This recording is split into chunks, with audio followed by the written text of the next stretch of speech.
I spend each day trying to emulate what my coach taught me about creating the right kind of failing. And the amazing thing is, in this community, it's harder than you think. Because people always try to protect you from failing, and if you have a physical disability, everybody wants to protect you from failing. My goal is to make sure that you fail.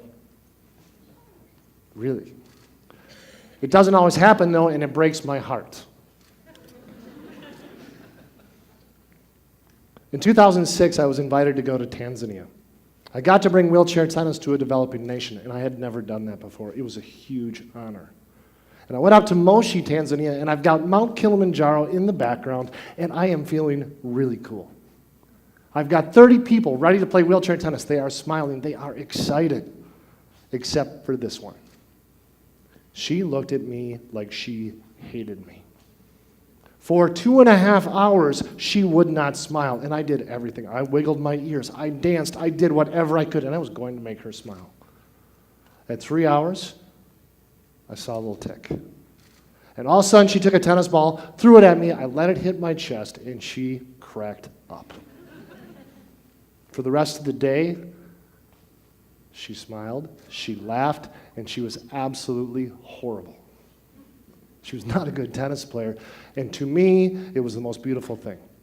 It was beautiful failure. And as we were closing and I was walking back to the car, all of a sudden, an African woman is running at me crying. Now, for the guys out there, anytime someone runs at you crying, this is not a good feeling. She runs up, speaking Swahili, to my interpreter, and his eyes get big. And he looks at me, and he says, "Mr. Dan,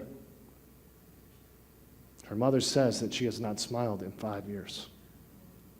She's barely left the house. What do you say to that?" The woman hadn't smiled for 5 years. And in that moment, I feel like I really did something great. But I didn't. The people that were around her, her parents, her teachers, whoever it was, they failed. Failure is inevitable. Not even trying is tragic.